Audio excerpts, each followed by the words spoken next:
Hey, what's going on, you guys? Welcome back to the channel. If it is your first time here, my name is Brandon Arroyo, and it has been my lifelong dream to host a late-night interview talk show. So much, in fact, that I quit my job covering the NFL and the NBA to come out here to Los Angeles and chase that dream. So with that being said, two things to you. One, whatever your dream is, go ahead and chase it. And two, thank you so much for hitting that subscribe button and allowing me to live my dream doing entertainment interviews with social influencers. So, our interview today with a young lady by the name of Alyssa Mckay. If you're unfamiliar, she has an amazing journey that she's been on, an amazing life story.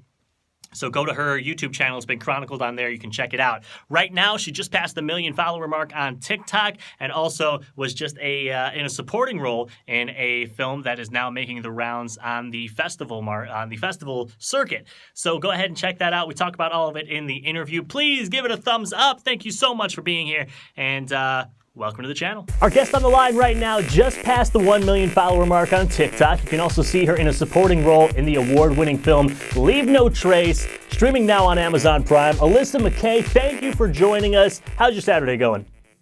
Pretty good. I'm doing well. How are you? Can't complain. It's a little bit warm in here, but I mean, that's not anything that doesn't happen when we come in the studio here. You got 1 million followers on TikTok. You reached that back in July. Just to put that into perspective, that's enough people to fill an average NFL football stadium 12 times. Where were you when you hit the 1 million mark, and how did you celebrate? Okay, so I actually woke up at like 4 a.m. and I saw that I was at like 999.9 something, and I was like, oh shoot, I'm gonna hit it when I wake up. And then my boyfriend called me and he's like, babe, you hit 1 mil. And I was like, oh my god, yay. And we're waiting on a confetti cannon is what we're waiting for to like make the official oh, thank you so much for 1 mil. But my friends and I, we just got together and we had like a little get together, just me and my two best friends and my boyfriend, and we just celebrated had a little 1 mil party by ourselves. I was going to say, I know that YouTube does the little golden play button deal for 1 million. There isn't anything on TikTok right now yet, right? No, not at all. So if you were to suggest to TikTok what that 1 million subscriber mark should be, what would that be? I mean, I would assume, at least throw you some free Chipotle or something, a little extra guac, What would you recommend as the prize? Maybe a verification badge or something like that. Yeah, that'd definitely be a good start. Yeah. Okay, a big thing on your TikTok, a big theme on your TikTok is the Dove Cameron lookalike comparisons. When did you first start getting that comparison, and what do you think about those comparisons?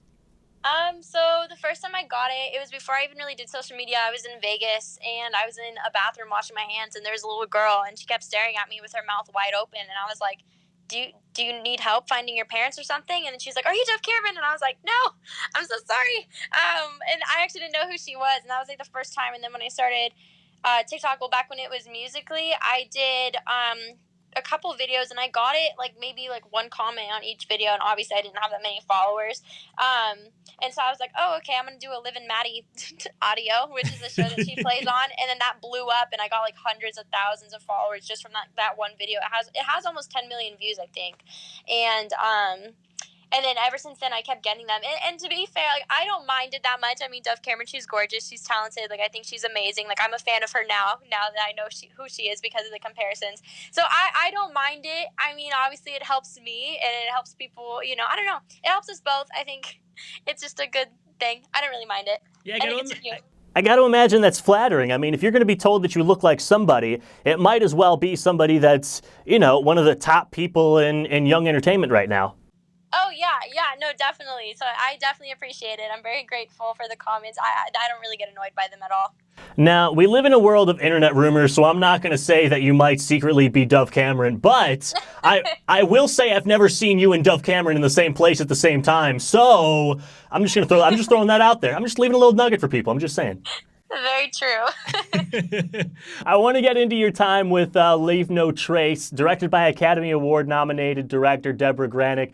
How was your experience stepping onto a film set? It was amazing. It was incredibly overwhelming as well. I mean, you don't I feel like people don't really understand like how many people it actually takes to like make a movie. And so you step on a set and there's like a very easy like over like 300 people like all within like a 10 like or a 3 mile radius. I don't know, just like everyone's just super super close to you, and there's a lot of them. uh, but it was really intimidating at first, but it was definitely like one of the best experiences of my life, and I'm still acting and like auditioning and working on doing that. But yeah, it was incredibly overwhelming.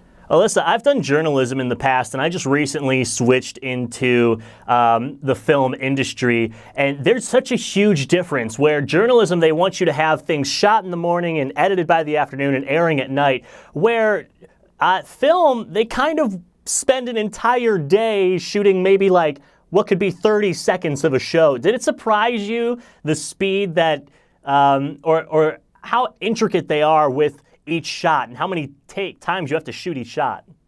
Yeah, no, it's actually insane because there was like I can't remember. Sometimes it's not even like, oh, we're gonna shoot like this like 2-page scene like 20 times till we get a really good take. It's like there was one time they shot me just walking into the room at least like 15 different times, and I didn't even have any lines. It was just me walking into the room and sitting down at a table, and it's like, but they were trying to find the perfect angle and all these different things and the lighting and everything. So it's actually insane how many takes you do for like the smallest amount of footage.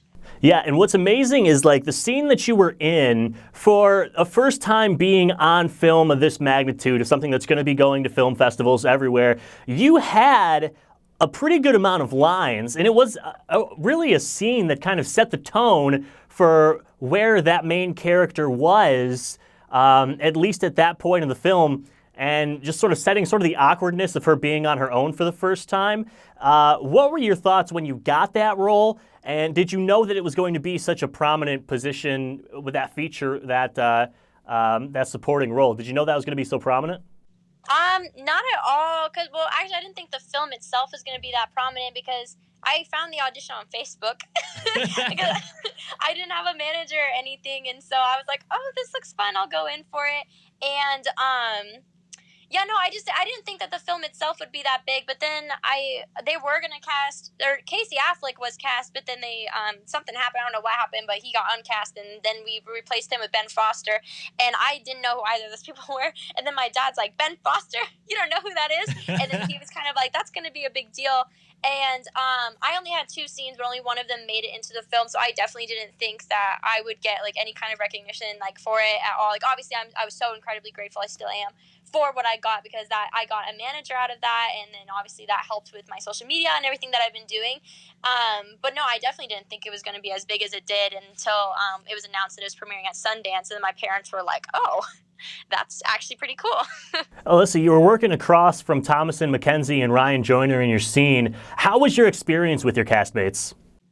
Oh, they're awesome. They're so great. I still keep in contact with Thomasin and Ryan. We got we didn't get like super close because we only had like 2 days on set together, but we would text each other back and forth. And then like when I was in Utah, Thomasin and Ryan unfortunately couldn't make it down there to Utah, but Thomasin and I, like, we would hang out and we sat right by each other at the premiere and everything. They're just amazing people. It just sucks that they live so far away. Yeah, I mean, on a set with so many people on it, you guys probably could bond over the fact that you were some of the few that were in that age range of 13 to 17, I would imagine. Oh, yeah, we were the only people that were, like, in our teens. So that helped. I have to get your side of this story now. Talking about that sort of age range, because I saw one of your recent TikToks. I, in high school, played sports, football, basketball, track for 4 years. That's 12 hoodies. Entering college, I had 0 of those hoodies. Why is it that girls steal these hoodies? I don't know. It's because you want like the smell of your boyfriend. You want to. I sleep. Right now I'm sitting next to probably like 6 of his shirts and like 3 of his sweatshirts, and that's like all I've been sleeping in. And then sometimes I'll like wear it out because it's cute. Like a little oversized tee and your filas. Like it's just a good look. Oh, so you're back home right now. You were in VidCon not too long ago. Talk to me a little bit about that experience. And do you have any tips for dealing with resting bitch face for those people that are dealing with it elsewhere across the country? Because we saw the TikTok that you may have scared a couple people off at VidCon. Yeah, so VidCon was amazing. It obviously was my first like ever kind of event, and I got like less than a month's notice that they're like, hey, we want you to go. My manager's like, you better go to that. And I was like, okay, let me just get $1,000 real quick. And so it was so much fun. I got to meet so many people and make lots of good friends and make content and meet like my supporters, which was like one of the best experiences ever, is getting to hug them and talk to them and make videos with them and stuff. So it was just such an amazing experience. And I don't know, I thought that I was pretty approachable. Like, and it's funny because a lot of like Levi's friends, he was like, yeah, they don't really like you, but it's before they met me. Like, they were just like, yeah, I get a bad vibe from her, but then they met me and they're like, oh my god, she's like one of the nicest people ever. But I think it's just like I don't know. I think it's like also a blonde thing. I feel like people, like blonde girls, are kind of more intimidating. I think. I don't know. So you've been putting a lot of effort into the TikTok lately. Talk to me about that, and just, I mean, obviously you hit 1 million followers. Everybody, you can go ahead and search for Alyssa Mckay on TikTok right now, and you're going to see a lot of funny stuff on there. What are your thoughts on it? I mean, it's still kind of in that growing stage as an app. I think it's number 4 right now, but it's shot up the rankings since switching over from Musical.ly to TikTok. What are your thoughts on TikTok just altogether? I think the transition from Musical.ly to TikTok, I think it was really, really good for the app, because definitely it with Musical.ly, the demographics were like incredibly young. Like, even with TikTok, it's still young, but it's getting more into like teens and young adults and stuff. But it was really young, and I feel like there wasn't, like TikTok has more of like a Vine energy now. There's a lot more comedy videos on there, which is the stuff I like. Obviously it's still lip sync, but there's still a lot of like comedy videos, like the text post videos that I do. Those are the stuff that I like, and I think that those are funny and entertaining to watch. And because of that, there's a lot more people from like high schoolers and even college students joining that. Like, my mom downloaded TikTok the other day because she's like, yeah, these are kind of funny, So I think it's definitely better. The only thing, I just feel like with Musical.ly, I think they like switched some kind of algorithm, because with Musical.ly, I have like 100,000 followers or less, and I would get like 20,000 people on a live stream. But now it's like, oh, you get 500 and I have 1 million. So that, like, I don't know if it's because they like kicked like anyone who was under 13 off the app, or they like changed the algorithm. But I think they're working on it, because things like views are like getting better and stuff. But I think just like content wise and demographic wise, I think TikTok is much better, and it's thriving, and I think it's gonna continue to grow and turn into the next Vine, in my opinion. As we start winding down, we just started August and you just hit the 1 million mark, but I do believe it was back in March that you were still in the 600,000 range. So you've added, is that about right, that timeline? Yeah. So that's about 400,000 followers in just a couple of months. What kind of tips do you have for people that are trying to grow on TikTok? I get asked this a lot. I think that a lot of it's consistency. So for me, I try and post at least like once a day. I try and just say something and just be like, hey, I love you guys. Like, just post something to entertain your supporters. And I think another thing would be like finding trends that are happening and hopping on them right away. Like, don't wait until you find until the trend's been happening for like a month or two, which I'm so guilty of, but the second you see a video and you're like, oh my god, that's really funny, like, oh, don't forget to credit the person who came up with the idea, whoever you saw it from. But I think like just hopping on trends that you see, and even like creating your new trends. Like, if you think something's funny but you haven't seen other people do it yet, I say just post it, because the worst that's going to happen is that it's not going to get good views and you could take it down. But I think that you should just go for it, because if you have an idea, it could turn into a trend, and then that would help you blow up. I've seen so many people that are like, oh, I have this idea, they post it, and then like hundreds of thousands of people do the same idea, and then they're the original creator. So I think it's just it's meant to be a creative outlet. I think you should be able to put any ideas out there. She is Alyssa Mckay. You can see her with a supporting role in the award-winning film Leave No Trace, streaming now on Amazon Prime, and check her out on all of her social media accounts as well. Alyssa, before we let you go, what do you got coming up today? Anything exciting planned on your Saturday schedule? No, I think I'm just going to get sushi. Sushi! Is that the favorite food? Yes, 100%. Sushi rocks. Alyssa, thank you so much. We appreciate your time.